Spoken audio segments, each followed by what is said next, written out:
ಮುಳಬಾಗಿಲಿನಲ್ಲಿ ಒಂದು ವಿಶೇಷವಾದ ಕಾರ್ಯಕ್ರಮನ ಪ್ರಾರಂಭ ಮಾಡ್ತಾ ಇದ್ದಾರೆ ನಮ್ಮ ಕೃಷ್ಣಮೂರ್ತಿಯವರು. ಭಾಳ ಸಂತೋಷ. Food bank. ಈಗ ನಾವು ಯಾವುದೋ ಕಾರ್ಯಕ್ರಮ ಮಾಡ್ತೀವಿ, ಒಂದು ನಾಮಕರಣ ಇರ್ಬೋದು, ಒಂದು ಮದುವೆ ಇರ್ಬೋದು, ಒಂದು ಬೀದಿ ಊಟ ಇರ್ಬೋದು, ಇನ್ನೊಂದು ಏನೋ ಒಂದು ಆಚರಣೆಯಲ್ಲಿ ಊಟ, ಎಲ್ರಿಗೂ ಊಟ ಬಡಿಸ್ತೀವಿ, ಊಟ ಹಾಕ್ತೀವಿ. ಎಷ್ಟೋ ಊಟ ಉಳಿದೋಗುತ್ತೆ. ಊಟ ದೇವ್ರ ಸಮಾನ, ನಿಮ್ಗೆ ಗೊತ್ತಿದೆ. ಊಟಕ್ಕೆ ನರಳೋರು ಭಾಳ ಜನ ಇದೆ. ನಾವು ತಿಂದು ಊಟನ ತೊಟ್ಟಿಗೆ ಹಾಕಿದ್ರೆ ಅಲ್ಲಿ ಹೋಗಿ ಎಷ್ಟೋ ಜನ ತಿಂದು ಬದುಕಿದ್ದು ಉದಾಹರಣೆ ಇದೆ. ಬೆಂಗಳೂರಿನಲ್ಲಿ ನಾವು ಕಣ್ಣಾರೆ ನೋಡ್ತೀವಿ, ಆ ತೊಟ್ಟಿಯಲ್ಲಿ ಹಾಕಿರೋ ಎಲೆ, ಬಾಳೆ ಎಲೆ ತೊಗೊಂಡು ಉಳಿದಿರೋ ಅನ್ನ ಅಗಲು ತಿನ್ನೋದು. ಅದ್ರ ಬದಲು ಚೆನ್ನಾಗಿರೋ ಊಟನ ಬಿಸಾಡೋ ಬದಲು ಉಳಿದ್ರೆ ಅದನ್ನು ಒಂದು ಕಡೆ ಸಂಗ್ರಹಣೆ ಮಾಡಿ ನಿರಾಶ್ರಿತರಿಗೆ ಕೊಡುವಂಥ ವ್ಯವಸ್ಥೆನ ನಮ್ಮ ಕೃಷ್ಣಮೂರ್ತಿಯವರು ಹಮ್ಮಿಕೊಂಡಿದ್ದಾರೆ. ಅದು ಮುಳಬಾಗಿಲು ಫುಡ್ ಬ್ಯಾಂಕ್ ಅಂತ ಹೆಸರಿಟ್ಟಿದ್ದಾರೆ. ಹಸಿದವರಿಗೆ ಒಂದು ಆಸರೆ, ಮುಖ್ಯವಾಗಿ ನಿರಾಶ್ರಿತರಿಗೆ, ಊಟ ಇಲ್ದವ್ರಿಗೆ, ಆದಾಯ ಇಲ್ದವ್ರಿಗೆ ಆ ಟೈಮ್ ಒಂದು ಊಟ ಸಿಕ್ಕರೆ ಜೀವ ಉಳ್ಕೊಂಡು ಹೆಂಗೋ ಬದುಕೊಳ್ತಾರೆ. ಮುಂದೆ ದೇವ್ರು ಹೆಂಗೋ ಅವ್ರನ್ನ ಊಟದ ಮೇಲೆ ಒಂದು ಕೊನೆ ಒಂದು ಸಾಯಕ್ಕೆ ಮೊದಲು ಮಧ್ಯಂತರದಲ್ಲಿ ಊಟ ಅನ್ನೋದು ಭಾಳ ಮುಖ್ಯ. ಆ ಊಟದಿಂದನೇ ಜನ ಬದುಕೋದು. ಕೆಲಸ ಮಾಡೋದು ಬೇರೆ ಕೆಲವು ಕೈಯಲ್ಲಿ ಆಗಲ್ಲ, ಏನೋ ಅವ್ರದ್ದು ಒಂದು ಪರ್ಸನಲ್ ಪ್ರಾಬ್ಲಮ್ಸು, ಬಾಡಿ ಫಿಟ್ನೆಸ್ ಸರಿ ಇಲ್ಲದೆ ಇರ್ಬೋದು. ಹಂಗಾಗಿ ಅವ್ರು ಬರೀ ಭಿಕ್ಷೆ ಬೇಡ್ಕೊಂಡೇ ತಿನ್ನಬೇಕು, ಇಲ್ಲ ಯಾರಾದರೂ ಕೊಟ್ಟಿದ್ದು ಅನ್ನ ತಿನ್ನಬೇಕು.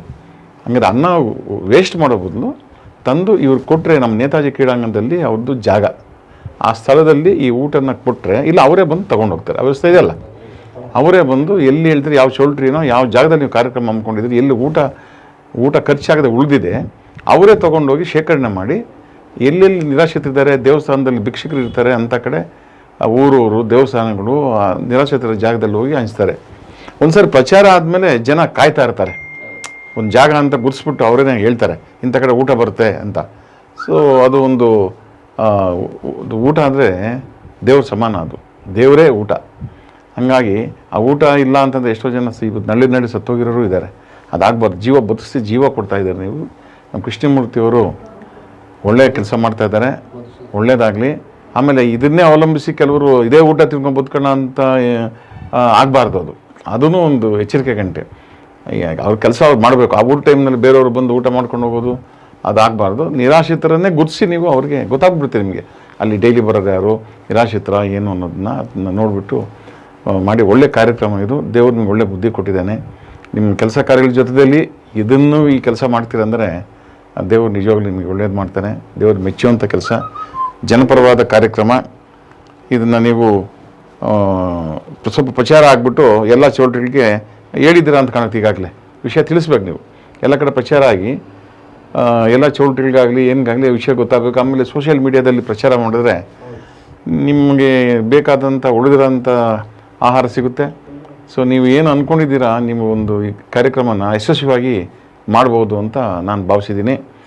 ಆಮೇಲೆ ಇಲ್ಲಿ ನಾನು ಕೆಲವರಿಗೆಲ್ಲ ಹೇಳ್ತೀನಿ, ಕಾರ್ಯಕ್ರಮಗಳಿಗೆ ಹೋದಾಗೆಲ್ಲ ಈ ಥರ ಒಂದು ಮಾಡಿದ್ದಾರೆ ನೋಡಿ ಅಂತ ಪ್ರಚಾರ ನಮ್ಮ ಕಡೆನೂ ಆದರೆ ಜನಗಳು ಈಗ ನಾನೇನೋ ಮಾತಾಡೋದು ಇಟ್ಕೊಳ್ಳಿ, ಒಬ್ಬ X minister, X M L A Mulbagal ಜನ ನೋಡ್ತಾರೆ, ಹೌದಾ ಫುಡ್ ಬ್ಯಾಂಕ್ ಇದೆಯಾ ಅನ್ನೋ ರೀತಿಯಲ್ಲಿ ಪ್ರಚಾರ ಆಗ್ತದೆ. ಆಗ ಊಟನೂ ಖರ್ಚಾಗುತ್ತೆ. ನೀವು ತೊಗೊಂಡು ಇಟ್ಕೊಂಬಿಟ್ಟು ಅದು ಖರ್ಚಾಗಿಲ್ಲ ಅಂದರೆ ಖರ್ಚಾಗಬೇಕಲ್ಲ, ಅಲ್ಲೂ ವೇಸ್ಟ್ ಆಗಬಾರ್ದು. ಆ ಥರ ನೀವು ವಿತರಣೆ ಮಾಡಬೇಕು. ನಿರಾಶ್ರಿತರನ್ನ ಕಾಡಬೇಕು, ಜೀವನ ಕಾಪಾಡಬೇಕು. ಹಂಗೆ ಮಾಡಿದ್ರೆ ದೇವರು ನಿಮ್ಗೆ ಒಳ್ಳೇದು ಮಾಡ್ತಾರೆ ಅಂತ ನಾನು ಅಂದ್ಕೊಂಡೆ. ನಾಳೆ ಗೌರಿ ಹಬ್ಬ, ನಾಡಿದ್ದು ಗಣೇಶನ ಹಬ್ಬ. ಗೌರಿ ಎಲ್ಲರಿಗೂ ಸಮಸ್ತ ಮುಳಬಾಗಿಲು ಜನತೆಗೆ ಗೌರಿ ಗಣೇಶ ಹಬ್ಬದ ಶುಭಾಶಯಗಳು. ಈ ವರ್ಷ ಏನಂತ ನೋವು ಇಲ್ಲ, ಎಲ್ಲ ನಲುವೆ. ಮಳೆ ಬರ್ತಾ ಇದೆ, ನೀರಿದೆ ಕುಡಿಯೋದಕ್ಕೆ. ಆಮೇಲೆ ಕೋವಿಡ್ ಇಲ್ಲ, ಮಹಾಮಾರಿ ಇಲ್ಲ. 2 ವರ್ಷ ನಾವು ಕೋವಿಡಲ್ಲಿ ಅನುಭವಿಸಿದ್ದು ದೇವರಿಗೆ ಗೊತ್ತದು ಎಷ್ಟು ಕಷ್ಟಪಟ್ಟು ಎಷ್ಟು ಜನ ಸತ್ತರು ಅನ್ನೋದು. 4 ಲಕ್ಷ ಜನ ಸತ್ತಿದ್ದಾರೆ ಕರ್ನಾಟಕದಲ್ಲಿ. 4 ಲಕ್ಷ ಜನ ಕರ್ನಾಟಕದಲ್ಲಿ ಅಂತ ಒಂದು ಸ್ಟ್ಯಾಟಿಸ್ಟಿಕ್ಸ್ ಇದೆ. ನಾನು ಹೇಳೋದು ನಿಜನೋ ಸುಳ್ಳೋ ಗೊತ್ತಿಲ್ಲ, ಅದೇನು 4 ಲಕ್ಷ ಅಂತ ಇರ್ಬೋದು. ಯಾಕಂದರೆ ಆ ಹೆಣಗಳನ್ನ ಸುಡೋದಕ್ಕೆ ಅಷ್ಟು ದಿವಸ ಆಯಿತು. ಹಾಗಾಗಿ ಈ ಗಣೇಶ ವಿನಾಶಕ. ಏನೇ ಕಷ್ಟ ಇದ್ದು ನೆನೆಸ್ಕೊಂಡ್ರೆ ಗಣೇಶನ ವಿಘ್ನಗಳೆಲ್ಲ ನಾಶ ಮಾಡ್ತಾನೆ. ನೀವು ಅಂದ್ಕೊಂಡಿದ್ದಂಗೆ ನಿಮ್ಮ ಒಂದು ಕೋರಿಕೆಗಳು ಈಡೇರ್ತವೆ. ಗೌರಿ ಅಷ್ಟೇ, ಗೌರಿ ತಾಯಿ ಆಯಮ್ಮನೂ ಅಷ್ಟೇ ನಮಗೆ ಆಶೀರ್ವಾದ ಮಾಡಿ ವಿದ್ಯಾಬುದ್ಧಿ ಎಲ್ರಿಗೂ ಕಲಿಸ್ಲಿ. ಆಮೇಲೆ ದ್ವೇಷಗಳು ಹೋಗ್ಬಾರ್ದು, ದ್ವೇಷ ಇರಬಾರ್ದು. ವಿದ್ಯಾಗಣಪತಿ ಅಂತೀವಿ, ಸರಸ್ವತಿ ಗಣೇಶ ಇಬ್ಬರು ವಿದ್ಯೆಯ ಒಂದು ದೇವರು, ವಿದ್ಯಾದೇವತೆಗಳವರೆಲ್ಲ. ಅವನು ಪೂಜೆ ಮಾಡಿ ಬೆಳಗ್ಗೆ ಯಾವುದಷ್ಟು ಗಣೇಶ ನೆನೆಸ್ಕೊತಾರೆ ಇದ್ದ ತಕ್ಷಣ. ನಾನು ಅಷ್ಟೇ ನನ್ನ ಪಕ್ಕದಲ್ಲೇ ಇಟ್ಕೊಂಡಿದ್ದೀನಿ. ತಕ್ಷಣ ಗಣೇಶನ ನೋಡ್ತೀನಿ ಫಸ್ಟ್, ಆಮೇಲೆ ನಮ್ಮ ಮನೆ ದೇವರು ವೆಂಕಟೇಶ್ವರ ಸ್ವಾಮಿ ಎಲ್ಲ ಇರ್ತಾರೆ. ಗಣೇಶನ ನೋಡಿದ್ರೆ ಏನೋ ಒಂಥರ ಆವತ್ತಿನ ದಿನ ಕಷ್ಟ ಬಂದರೆ ತಾನೇ ಪರಿಹಾರ ಬಿಡ್ತದೆ.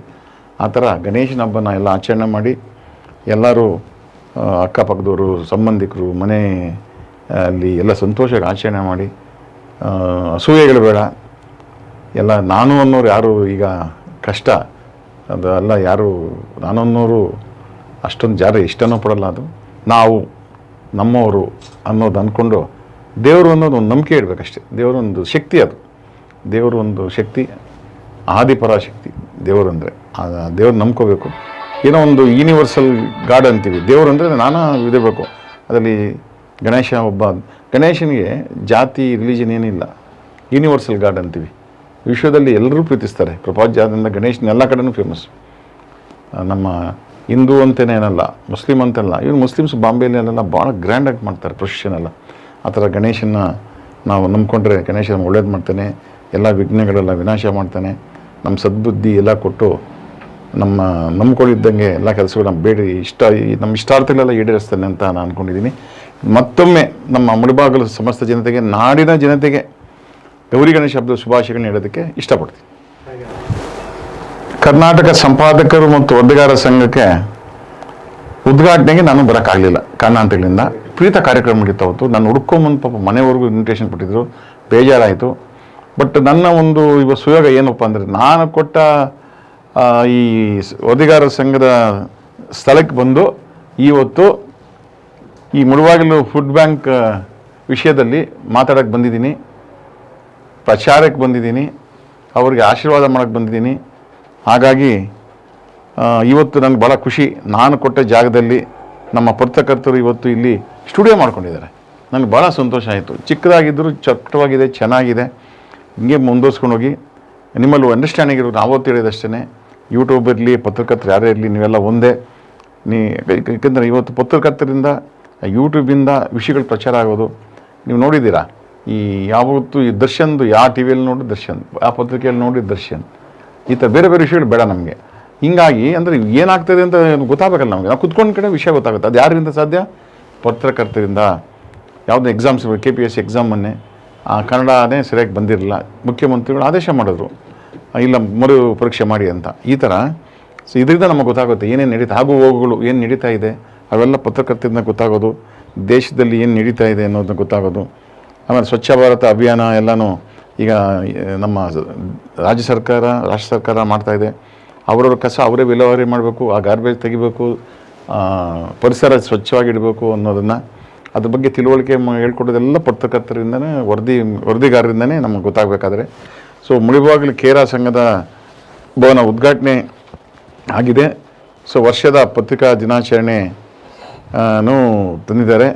ಎಲ್ಲ ಪತ್ರಕರ್ತರಿಗೂ, ಜಿಲ್ಲಾ ಮಟ್ಟದ, ತಾಲೂಕು ಮಟ್ಟದ ಪದಾಧಿಕಾರಿಗಳಿಗೂ ಸಾಧನಾ ಪತ್ರ ವಿತರಣೆ ಮಾಡಿದ್ದಾರೆ.